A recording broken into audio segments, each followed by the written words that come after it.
Hello everybody, welcome to GIS E-Pathshala, Grade 7, Social Science, History. Our chapter is about the Mughal Empire. We have seen how the Mughals came to India, foreign invaders came to India, and how they established their rule in India, and how one by one the Mughal Empire came and they ruled over India, and how they built the new types of monument and the cultural difference they brought in India.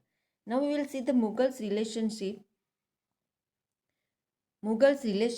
with other rulers.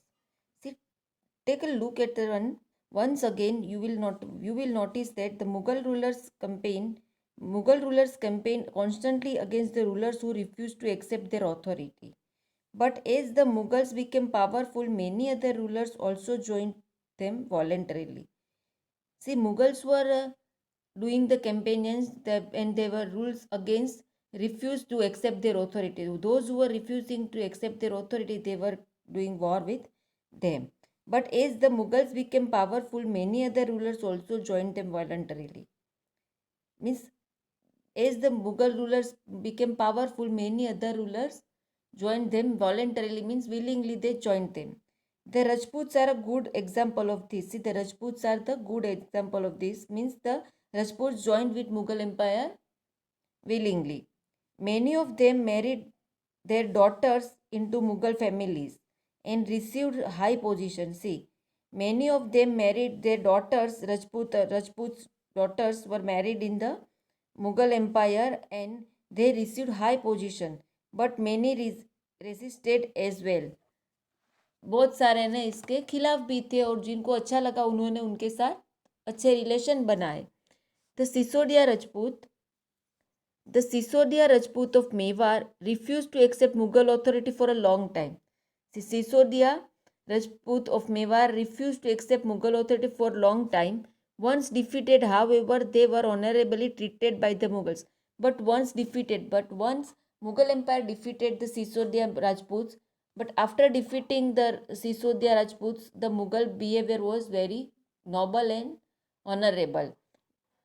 Mughals behave with them very honorably and give them their land back as a assignments and give them their land means Mughal ने उनके पास से war में जो भी जमीन उनकी जीत ली थी वो उनको वापस दे देते हैं और उनके साथ अच्छा बिहेवियर रखते हैं और ऐसी जो लैंड उनको वापस मिल जाती थी उसको क्या बोलते थे वतन जागीर दैट इज नोन एज वतन जागीर The careful balance between defeating but not humiliating their opponents enabled Mughals to extend their influences over many kinds of chieftains.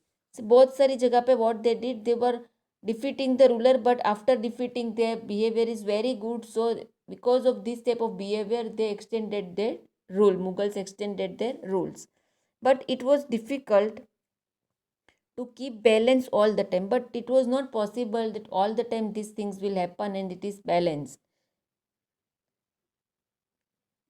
Aurangzeb insulted Shivaji when he came to accept the Mughal authority. See, when Shivaji went to accept the Mughal authority, Aurangzeb insulted him. What was the consequences of their insult? And after that something happened not proper in the way after the insult. The Mansabdar and Jagirdars. See, like that, when the Mughal empires were defeating some of the rulers, but then they are giving as a assignment, they are giving their land to back to them and saying that you take the care of this land, and in return they are taking the rate of tax or whatever they are deciding. And see, like that, they were giving the land back. That is known as the Watan Jagir. That is known as Watan Jagir. Mansabdars and Jagirdars.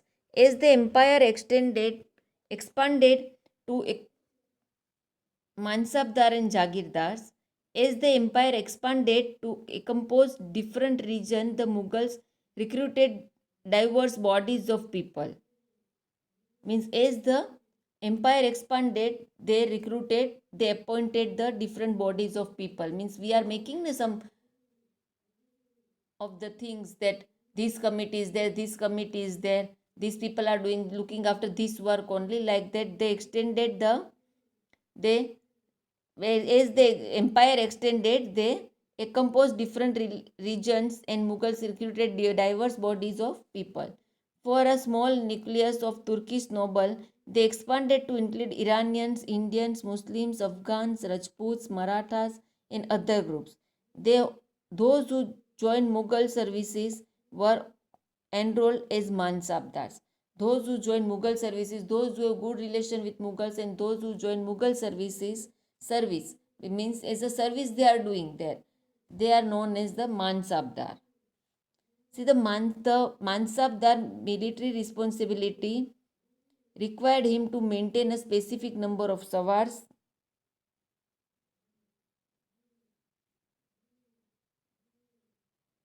or cavalrymen.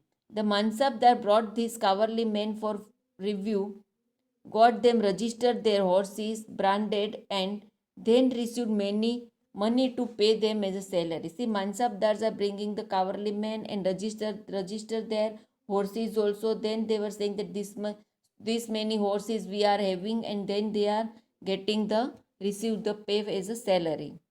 Mansabdar received their salaries as a revenue assignment called Jagir, which were somewhat like iktas. But unlike muktis, most mansabdars did not actually reside in a or administer their jagirs. They only had rights to revenue of their assignments, which was collected for them by the servants while they were mansabdars. Means mansabdars are not living on that place only, but that in that place they are receiving the things, and they are looking after some of the things. Jagir is there, they are residing in some other part also. Now the main thing, the term mansabdar refers to an individual who holds a mansab. Mansabdar means a term refers to a word who holds a mansab, meaning a position or rank. Means those who are having position or rank in the Mughal Empire. Though they are going for this to serve is a service in a Mughal Empire, to serve in Mughal Empire, and after joining Mughal Empire they are getting one position. Suppose in office there somebody is going, then they are getting the position, the chief executive officer, manager, like that the positions they are getting in office. Like that after joining Mughal Empire, the rulers were given one of the position. The position is known as Mansab. It was a grading system used by the Mughals as to fix rank, salary, and military responsibilities. See, this was the grading system. According to the grade, they are giving the rank, salary, and military responsibilities. And salary was determined by a numerical value called Zat. Salary were determined by a numerical value called Zat. The higher the Zat, the more precious was the noble's position in court and the larger is the salary. The higher the Zat numerical value, the salary was counted in the numerical value called Zat. Means as the Zat is higher, the noble's prestige is also high in the court, and his salary is also more. See in office also see ना, जैसे position high होती है इससे उनकी salary भी ज़्यादा होती है और उनकी पोजीशन भी अच्छी होती है, like that. In Akbar's region, these Jagirs were carefully assessed to that their revenues were roughly equal to the salary of the Mansabdar. By Aurangzeb region, this was no longer case, and the actual revenue collected was often less than the granted sum. See, in Akbar region, what happened? These Jagirs were carefully assessed. Akbar के time पे jagir properly assessed होती थी, so that the revenue were रफली equal to the salary of the mansabdar. By Aurangzeb region, but in Aurangzeb region what happened? No longer the case. Revenue was collected was often less than the granted sum. Revenue was less than the granted sum. There was also huge increase in the number of mansabdars. There was increase in the number of mansabdar. अभी ज़्यादा बढ़ जाएंगे तो सबको कम ही मिलेगा. Which meant a long wait before they receive a jagir. Means after a long time, they have to wait for a long time, then only they are getting the jagir. These and other factors created a shortage in the number of jagirs. More people are there, so there is a was shortage of jagirs. As a result, many jagirdars tried to extract as much revenue as possible while they had jagir. Means many of the jagirdars, when they were having the jagir, they tried to get much more revenue. Aurangzeb was unable to control these developments in the last years of his reign, and the peasantry therefore suffered tremendously. Tremendously. Means what happened in during the Aurangzeb cannot manage, was unable to manage all these things, and in his during his reign, the peasants have to suffer much more. So because of that, slowly the these type of things are going to vanish. Now Zebat and Jamindar. The main sources of income available to Mughal rulers was tax.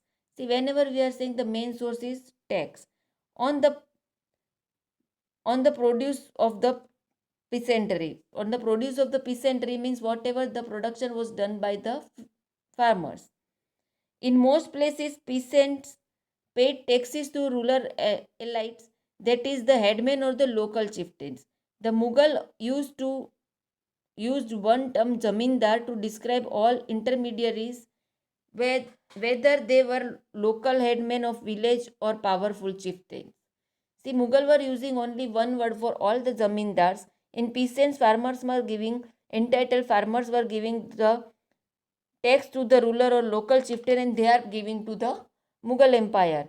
And the Mughals used one term for zamindar to describe all the intermediaries, local headmen, village or powerful chieftains, all are counted as zamindars.